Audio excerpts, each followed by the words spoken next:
Today's episode of Path to Power is brought to you by Greenman, an Irish investment management firm with over 20 years of experience. Greenman Open is a European long-term investment fund, or LTIF. It's focused on grocery-anchored retail real estate. These are the kinds of properties that some investors believe remain essential even in uncertain markets. People still need to buy food. That's what they say makes this sector more resilient and more stable over the long term. Unlike many alternative investment funds that are only available to professionals, Greenman Open is open to a wide range of investors with lower minimum investments and a highly regulated structure. Just remember, all investments carry risk. Values can go up or down, and past performance isn't a reliable guide to future returns. Greenman Open is a regulated LTIF, but you should always speak to a financial advisor before investing. Learn more on the website greenmanopen.com. Hello and welcome to this, our latest edition of Path to Power. I'm Matt Cooper. And I'm Ivan Yates. Just a little thing to let you know, if you're a subscriber, some of you have become subscribers, and thank you very much. We had been putting out the subscription edition on a Monday, but we've decided to move it to a Sunday. So as you know, if you're a subscriber, you get this main edition on a Friday evening, and then you were getting the additional edition on the Monday. You will now have it on a Sunday. And of course, if you've decided you're not a subscriber, you continue to get the Path to Power main edition dropping into your inbox on a Saturday morning. Hopefully you have subscribed to that on Spotify or Apple or YouTube or wherever it is that you actually get your podcasts. And of course, if you do decide, if you're not a subscriber, that you want to get additional content, you can now have us on a Sunday as well rather than a Monday. And the price is the old price, even though they're getting a better service. Is that right? Gosh, I hadn't even thought about that, Ivan. You're always looking for the extra few No, quid, I'm actually saying €6 isn't bad value. But it's a great idea to do it on a Sunday, because I think the essence of podcasts is, unlike The Last Word or any other radio or TV show, you really have to tune into it at the moment it's being broadcast. The great thing, and I find the complete release of podcasts, is when people have spare time, they can get 40 minutes of their information and feel it's fresh. Are we cutting back to 40 minutes? Well, no, sorry. You do go on a bit. I go on a bit. I love that. Okay, let's get to what we're going to be doing, actually, just to say, in the subscription edition that you can now hear on Sunday. I'm really interested in a foreign story that has impact for Ireland. Tony Blair has really riled people in the UK by talking about the green agenda, and Labour feel that he's let them down very badly. But I do think there's something that we should actually get into in a little bit. And I have some interesting information for you as well on further developments in the presidential race. So we'll get to things like that in the subscription edition. Would you believe it? The latest name to cross, Joanne Donnelly. Why did she leave the Met Service? She's written a book on the presidency. She may be interested. There's so much more I can tell you. And I hear Mairead may not be going for it. So much to talk to you about. And just... someone sent me a text. I was in Croke Park with 350 people, all ESG champions. It's a kind of spring and autumn summit they do. All the good and the great, all the professionals there who do your carbon footprint and do all this kind of thing. And we'll speak about this in detail, how mid-January this omnibus has set it back. But someone actually sent me Blair's a text of what Blair said in the middle of it. And I was trying to say that the political global consensus around this is changing. And I didn't really want to sort of spoil because they are champions of this. You didn't want to rain on their parade. Exactly. Particularly when they were paying you to be there to conduct the parade. Totally right. But one of the things why, even though the politics may change and the consensus around may change, which we'll deal in detail, was that EY had this thing, a bit like this studio here, where there was 4 or 5 TV screens, and it was for COP28, and it's a futuristic 2055 under 1.5 degrees, 2 degrees, 3 degrees, 4 degrees. And they had people, like, it was a fantasy world of people living in basements and power cuts, all which happened in Spain and so on this week. Like, it was scary stuff. Now, whether it was credible stuff, I don't know. But, like, the issue won't go away is the point. We'll talk about that in the subscription edition. But the main thing I think we have to talk about in our main edition today is the debacle this week for the government in relation to the new Housing Activation Office. And the way that it failed to get its man appointed. And sorry, even when I say its man, Fianna Fáil failed to get the man that it wanted to put into the job. Brendan McDonagh, the chief executive of NAMA, didn't get the job. It seems because Fine Gael stopped it. And this raises all sorts of questions 100 days in to the new government as to the stability of the relationship between Fianna Fáil and Fine Gael. I do want to talk about maybe that.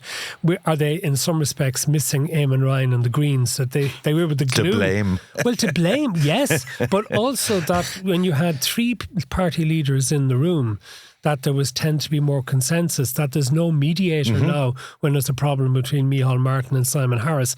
And we can get into the details of why I think it was that Simon Harris blocked Brendan McDonagh's appointment, but also as to whether it actually was the right thing for the government to do or not. So what's your take on all of what's actually played out? Well, first of all, it's almost FUBAR territory, fucked up beyond all recognition, right? The American military term. Like this, when you have cabinet openly squabbling, party leaders opening squabbling, that is...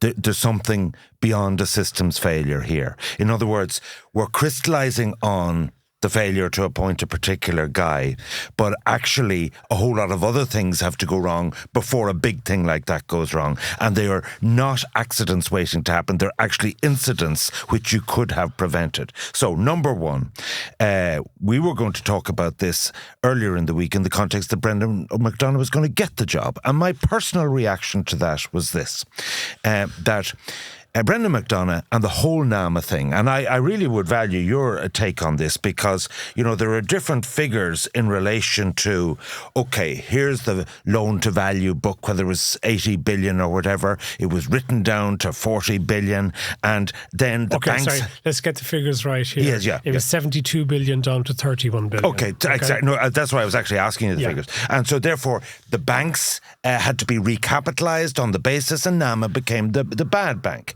So, number one, Brendan McDonagh wouldn't have great resonance with the construction industry because he would have been, in the early days, putting people out of business. People who are long established for decades, building thousands of houses, and he was almost like your receiver going in there.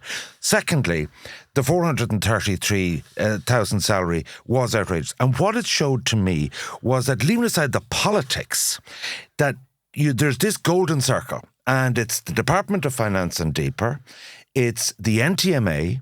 And just to explain, the NTMA has oversight over NAMA, and Brendan McDonagh was a senior official inside the NTMA when he got promoted on secondment to the job in NAMA. Now, it's a job that's lasted nearly 15 years. NAMA has been wound down this year, so they had to find a position for McDonagh. Or he could go back to the NTMA. Well, that's what I mean. He had to go back to the NTMA, find a position for him within that, or they had to second him somewhere else. Yes. Because there mightn't be a position for him in NAMA. Correct. Sorry, in the NTMA. And so therefore, what I'm saying is that Brendan McDonagh really wasn't an FF candidate for the job. He was a systems candidate from that circle. And the feeling is, and I look at this, because we've got to take this in the totality of the crash. So you have developers and you have politicos and you have Bertie and you have Bernard McNamara and you have all that kind of thing. And you know what? On the way up, they get all the glory. And when it goes crash, their reputations are shredded, their businesses are shredded, they might lose their home.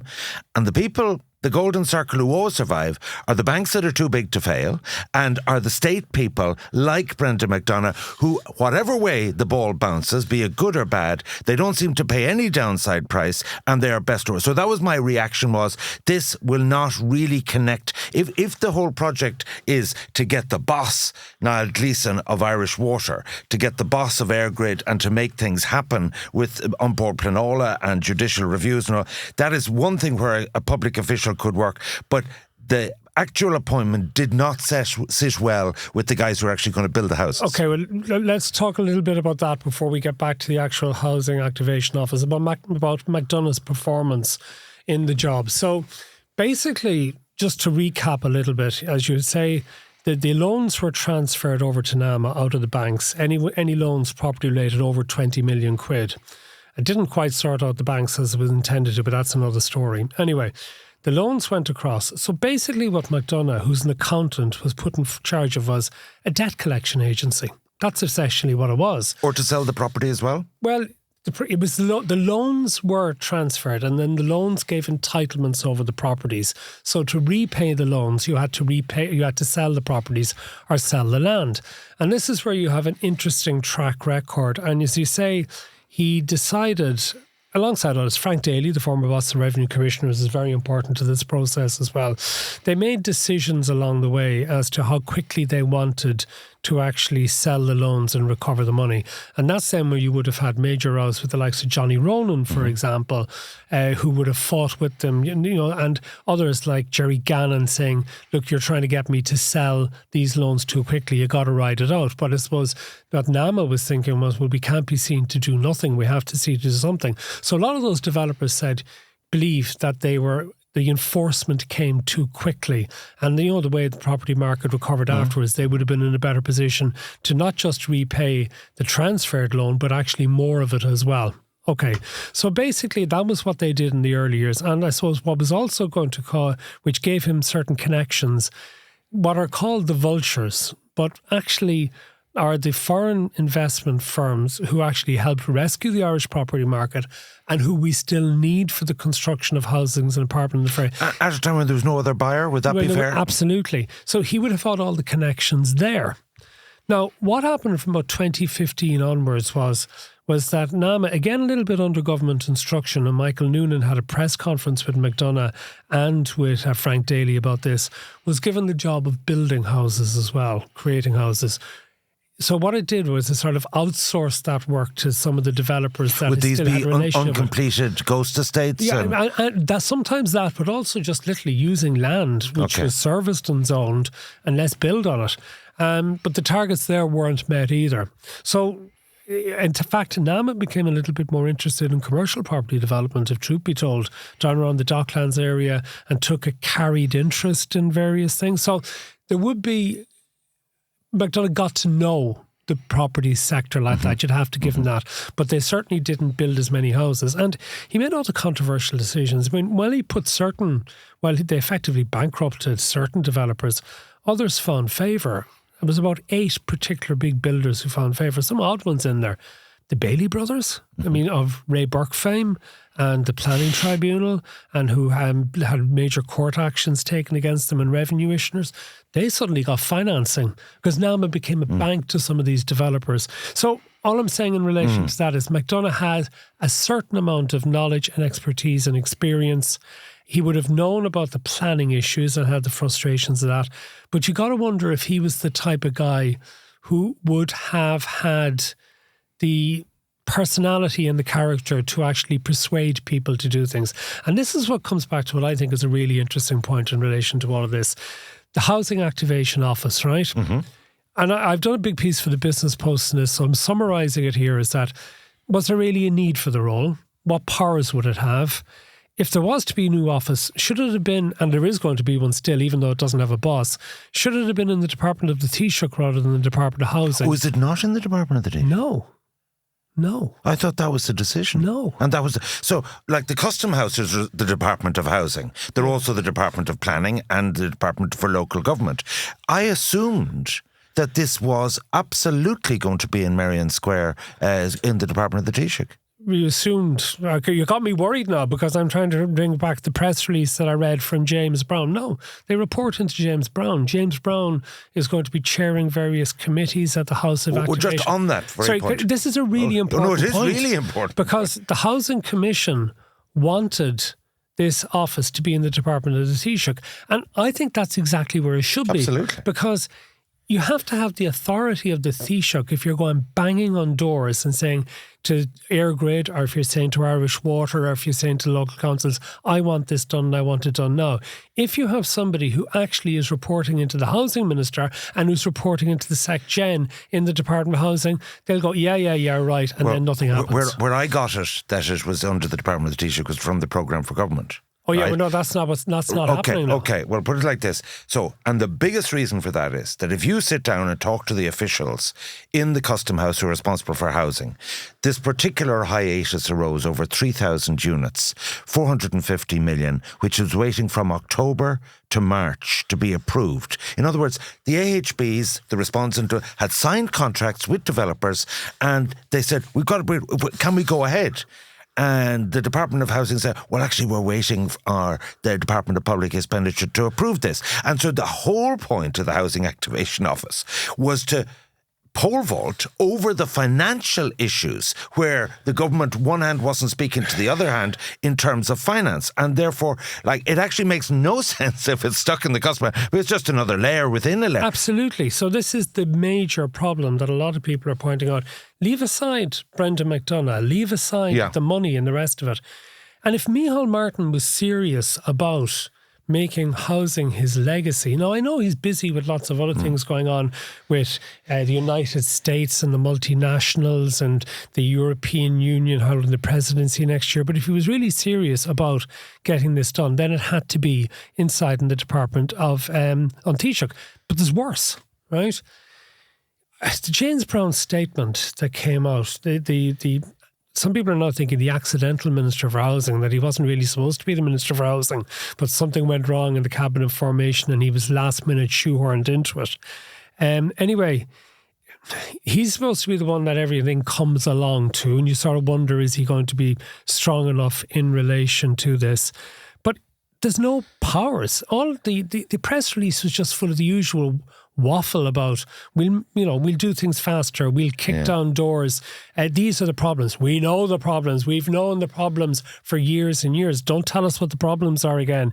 You're telling us your solutions, but where are the powers? The Housing Commission wanted statutory powers. Yeah. There are no statutory powers. So let's retrace our steps. I know for a fact, and to be honest with you, I have been working on the housing sector with the CIF, the IHBNs, for 4 years. And it's taken me 4 years to get my head around the complexity of it and the different stakeholders and the moving parts.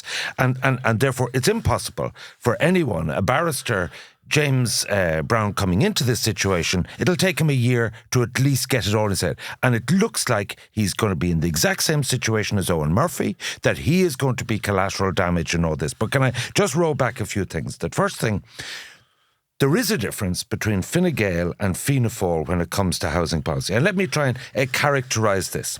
So, traditionally, going back to the 70s, Fianna Fáil, most of the people in the Galway tent were builders, right? And you would know this too, that symptomatically, empathetically, the construction industry and Fianna Fáil would have been long-standing bedfellows. Simpatico, isn't that the word? Exactly. Okay.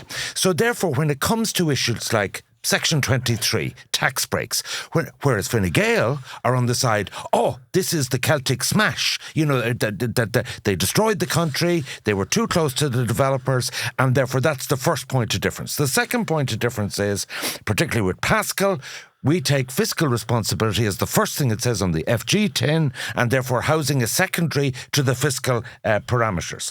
And where this rears its head then again, the second fault line was, so we both agreed 24 billion is the figure that needs to be spent to solve the housing crisis each year. State maxes out at 7 billion, and so therefore the rent regulation, the rent caps need to be removed to get your vulture funds and all back in the market to spend 15 billion a year. Fine Gael don't want to do the removal of the rent caps. And Micheál ventured into this area saying, look, the rent caps expire at the end of this year. The Housing Commission is going to do a report.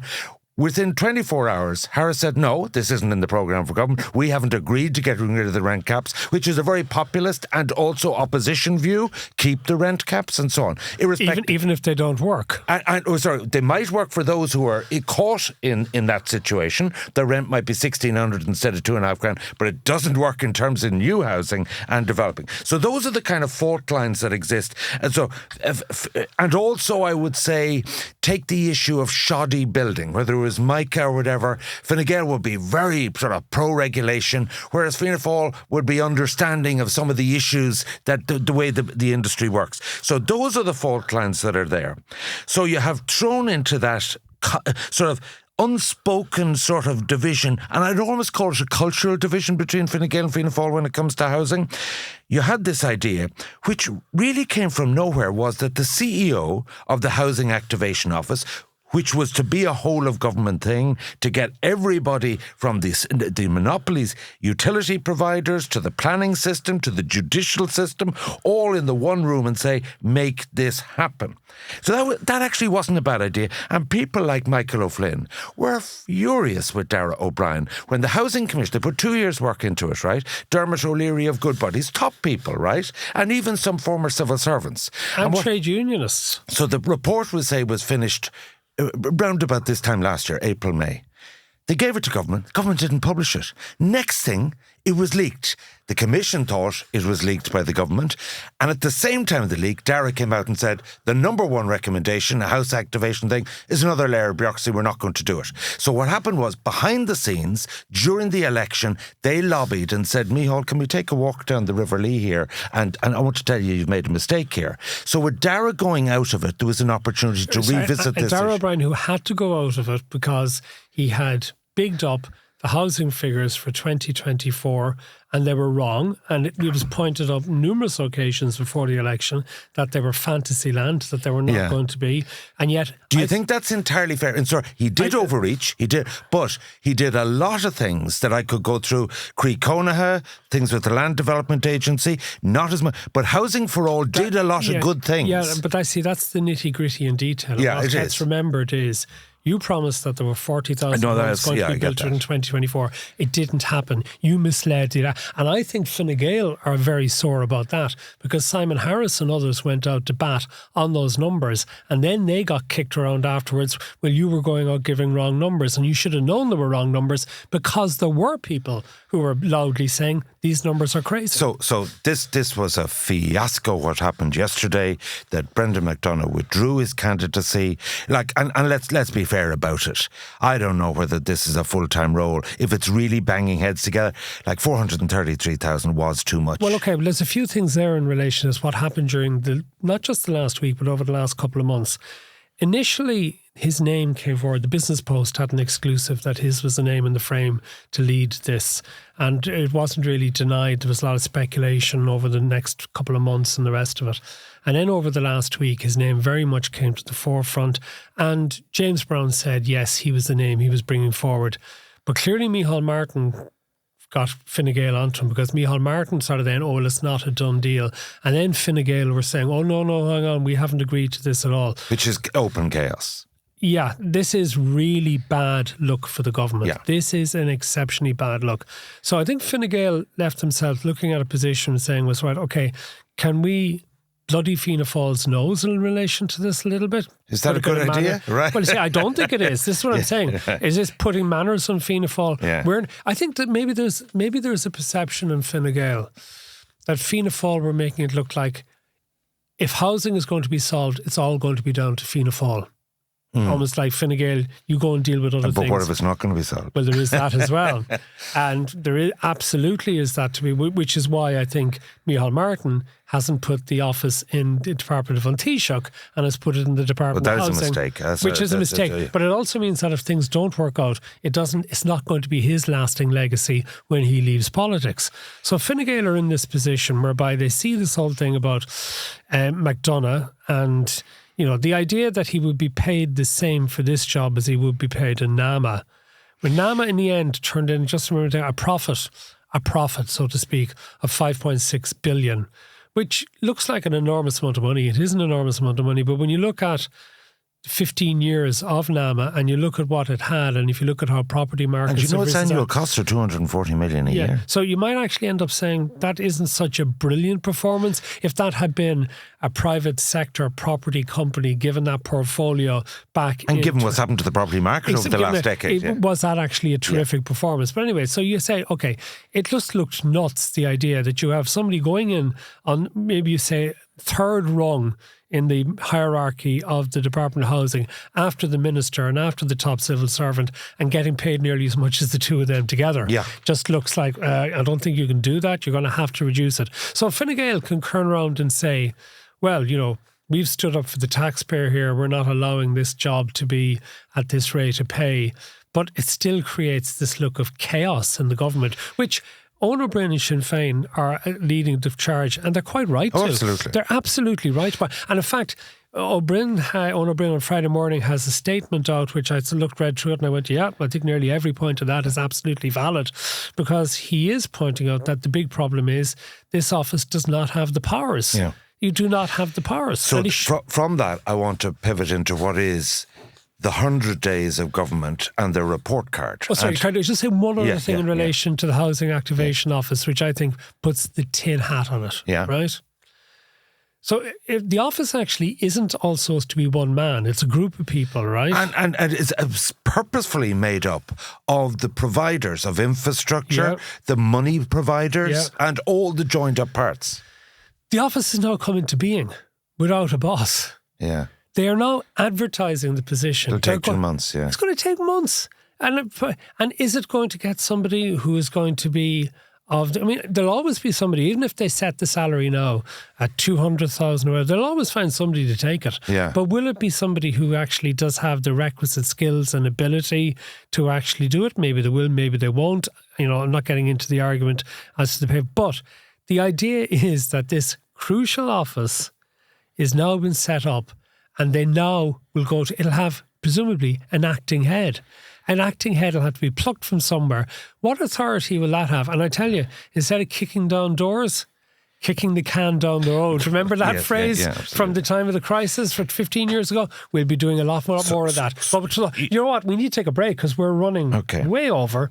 So what we'll do is we'll come back and we will discuss the first 100 days of the government when we come back after the break. This episode of Path to Power is brought to you by Greenman, an Irish investment management firm. Greenman Open focuses on investing in grocery-anchored retail real estate, designed to generate stable, long-term income. The fund is managed in Ireland. Learn more on the website greenmanopen.com. Now, before making any investment, it's important to understand the risks. Investments could go up or down, and past performance is not a reliable guide to future results. Greenman Open is a regulated LTIF, but like all investments, it carries risks. You should always seek advice from a financial professional before investing. Welcome back to Path to Power. Ivan, I just stopped you off before you wanted to get into your assessment of this government 100 days in. And let's be clear, this is in the context of housing that I'm really talking about.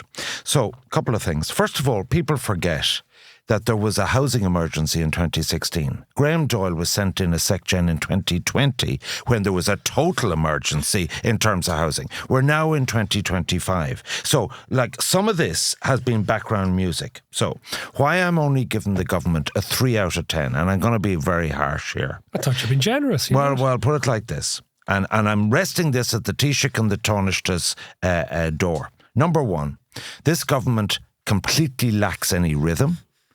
It hasn't created any narrative of what it's doing, and it utterly lacks cohesion within the cabinet, within the two parties and so on.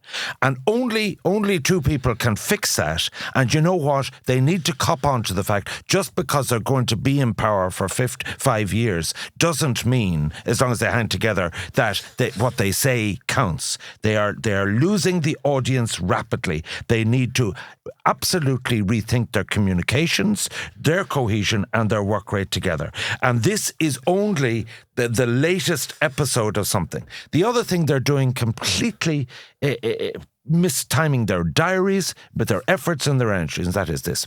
Okay. Sure, the whole world is talking about Trump and the tariffs and Zelensky and Ukraine and all this. And do you know what? The ultimate outcome between the US and the EU, the ultimate outcome within the bubble in Washington and within Capitol Hill, you know what? Micheál Martin and Simon Harris isn't going to make one fig of difference to the outcomes on that. And all the efforts and all the PR and all the political capital they're putting into this is utterly wasted because just say Trump folds his tent and he backs off or he sticks with it. The truth of it, it won't be at the behest of those two. They should stick to the things that are in their control, the things that they will be ultimately accountable for. And that is exactly this area of getting the right housing activation office, because the decision's taken now. And so therefore one clear thing for me is this, that I was speaking to one TD and I said, what he needs to do is ring up Peter Mullen, the boss of Bord Pleanála, get the Attorney General to go to the planning court judges and say, look, this is the most important issue. And he said, oh no, Ivan, you've got to stick to the rules. This guy was a barrister, right? And I said, that's okay for I'm building 400 houses. That's okay.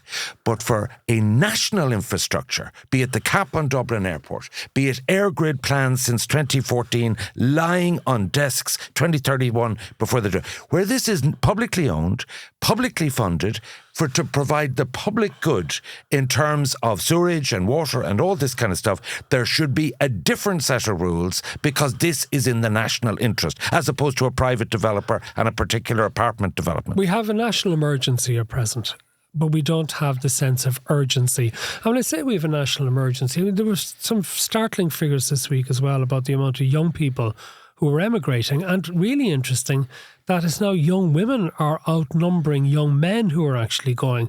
And a lot of these women are professionally qualified. They're the nurses, they're the teachers, the rest of it. And the reason that they're going is because of the cost of housing.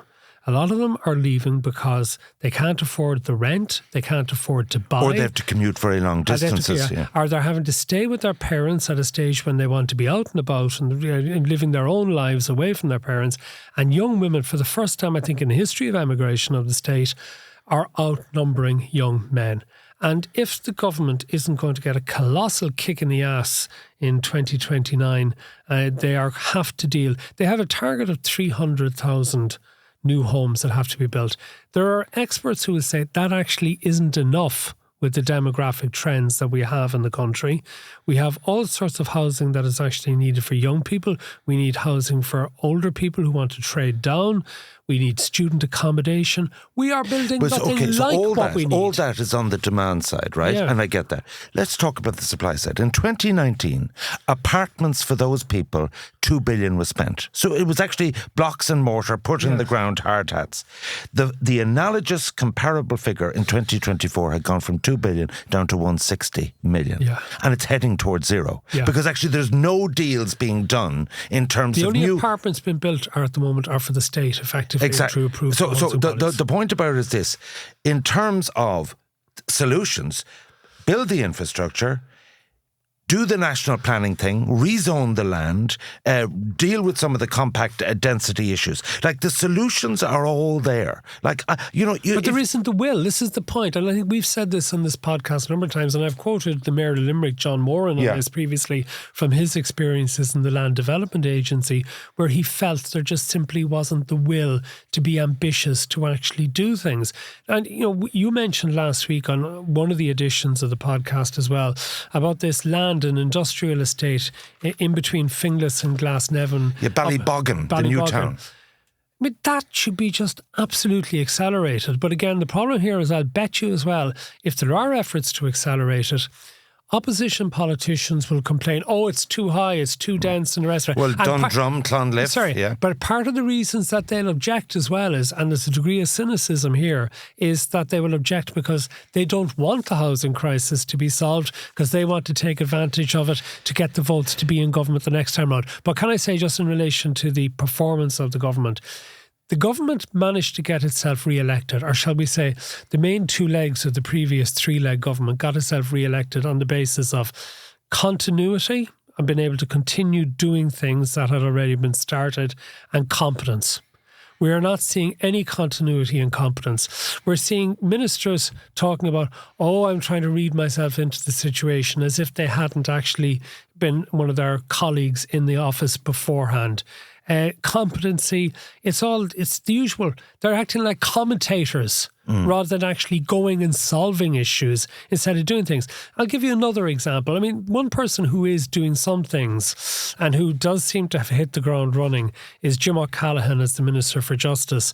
So we had his second deportation flight to Georgia this week of people who had failed to come through the asylum process and who hadn't self-deported, so we got rid of them. And you may be surprised when I say I have no difficulties with that whatsoever. If somebody goes through the asylum and process system, and if they're deemed not to be eligible, then yes, they should be removed from the country. And there could be 20,000 such people. Right. Okay. So that's fine. Let's deal with that.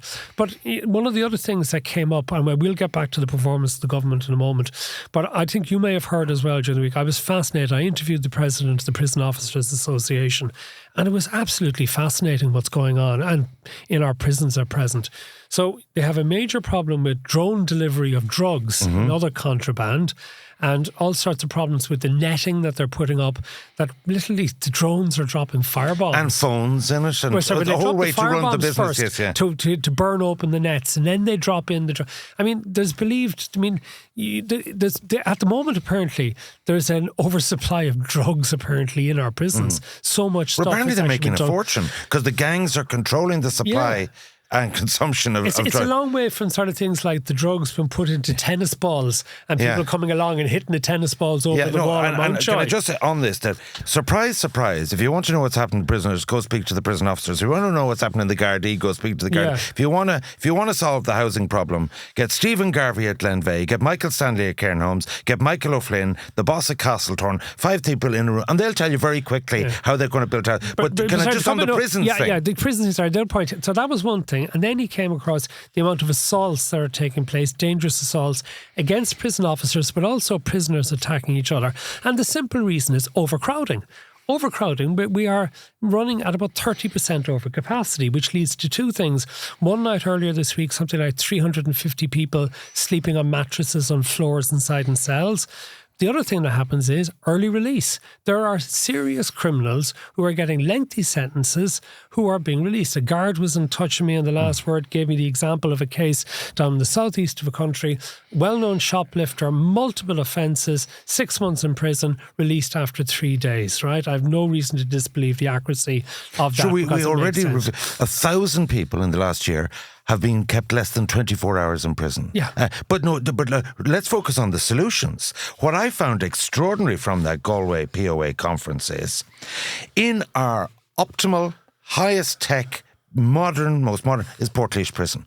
There are 160 empty cells. You couldn't make this up in the E-wing. You could take over 200 people who could be in prison. You know how many people are down there present on that wing?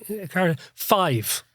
5 people. And this didn't happen overnight. And then you see, if you go back to 2020, when the Justice Department, I think held by Fine Gael, they said they were going to build new prisons, right? New prisons, and expand the prisons. I think in Clover Hill, Hill, they were going to do it in relation to Mountjoy, Castlereagh and Portlaoise. And you know what? 4 years later, none of them have been built. Of course, this is the big problem with the performance. What the feck were they doing for the last 4 years? So, and this is where I want to see, will Jim O'Callaghan deliver? He now says he's not going to go for the big super prison in Thornton Hall. He's not going to? No, but he wants to build a prison there for 450 people. Okay. Which is sizable, but it's not the super. But him deciding to do it and having it'll take 3 years, you know what I mean? Well, OPW. Yeah, all right, so let's see. But there's low-hanging fruit. Portlaoise is the obvious example. Could you reopen Spike Island in Cork Harbour? I don't know. And look, I'm not a flog 'em and hang 'em merchant, as you know, by any means, right? Oh, sure, you're a woke liberal. €20 into the charity jar. Anyway, the point is that I can also see population trends. And if you see the way the population has expanded over the last decade, it is entirely logical that you were going to need more prison spaces to accommodate that. And yes, apparently Jim O'Callaghan is talking about increased use of tagging.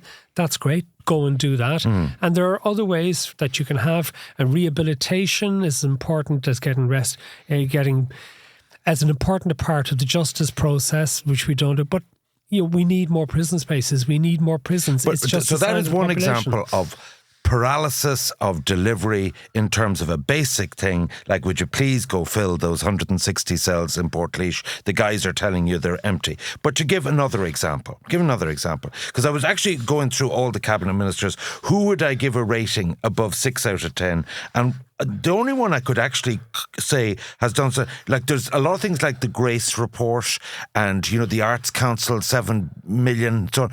Those were all ticking, waiting for the election. So, there was a kind of paralysis there. Any bad news should be held back till after the election. But if you take another example, it just came up to me during the week. One of the big things that's a no-brainer for Ireland is afforestation.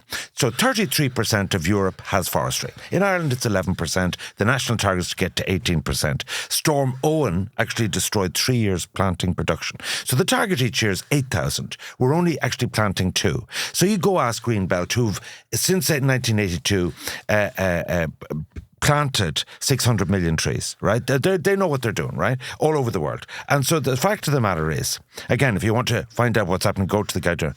The red tape in the Department of Agriculture is simply strangling it, that they can't get a decision that's taking to, and the farmers are saying, to hell with this, I'll do something else with my land. And so the fact of the matter is, these solutions of paralysis, analysis, reports not being a result and so on, it's endemic across government. Is there anything to be said for another committee?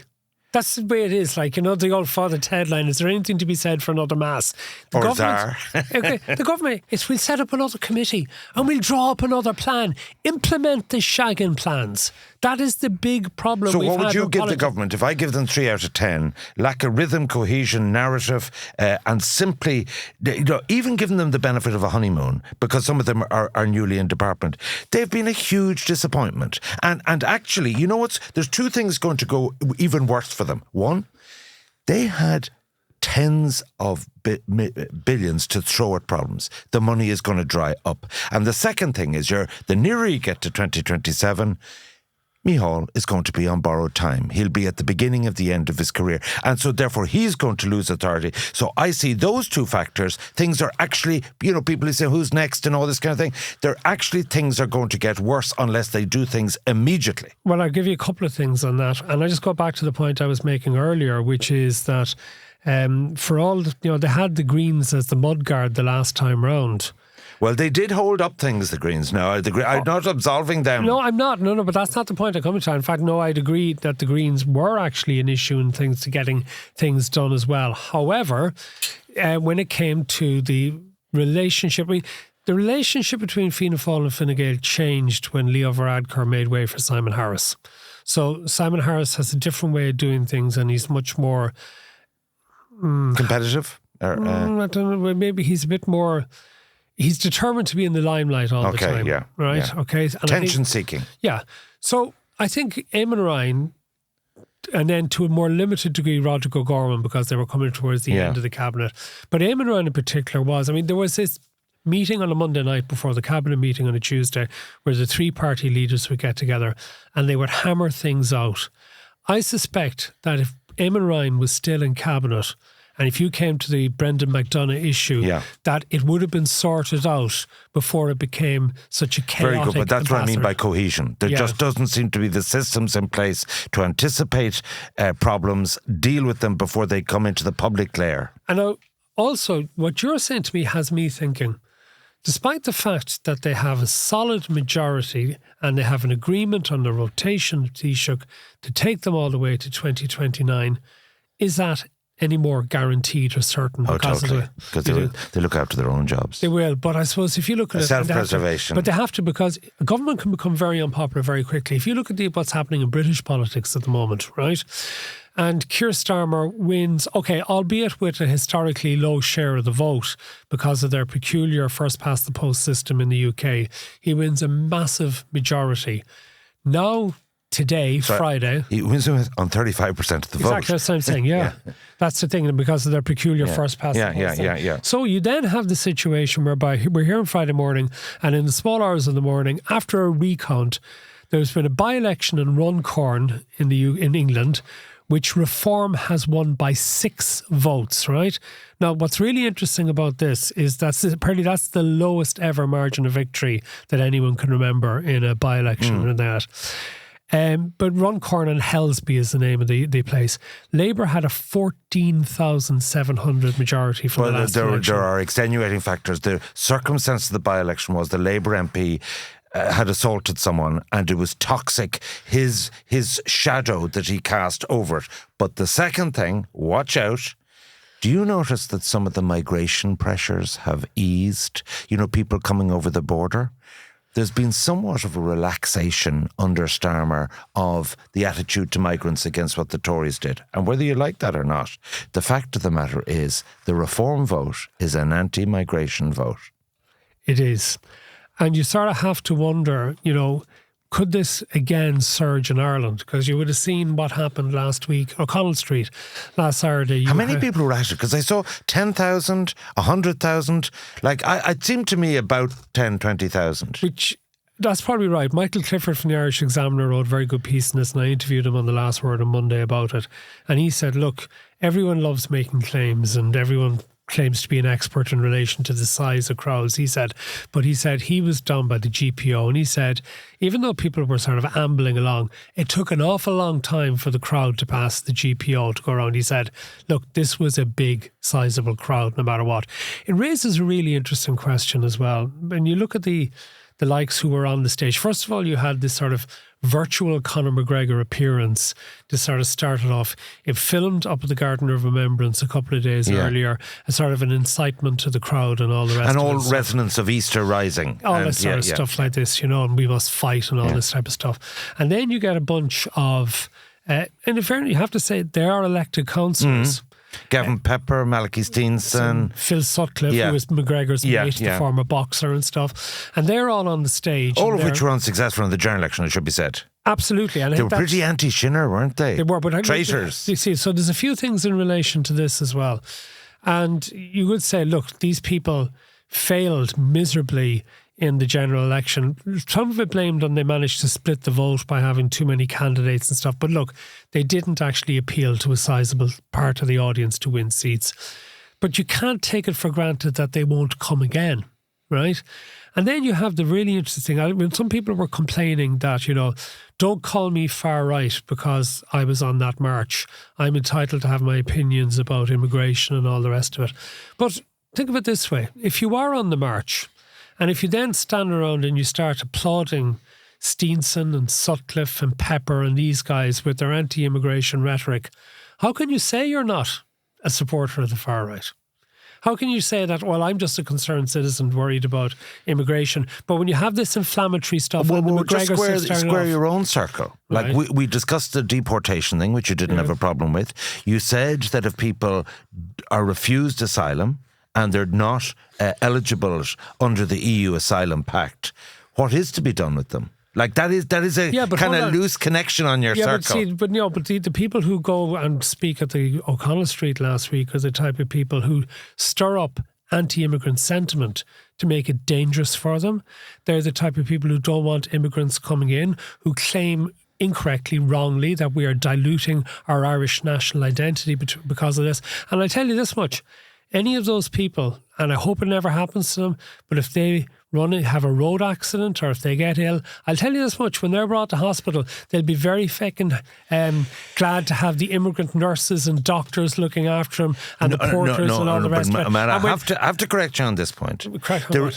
Everyone who's a doctor and a nurse is a legal migrant into this country. It's the illegal migration is the problem. Well, you could say the legal... You see, the problem Nobody's against legal migration. Sorry, Ivan. Please. These people are. These people as well. Sure, our tech sector, our construction sector, not only our public services, couldn't survive without these workers. I fully understand and that. And they're legally here, 35,000 permits a year. That's absolutely... Have you not been listening to these people who are complaining, who say it's not illegal migrants they're complaining about, they're complaining about the legal migrants again.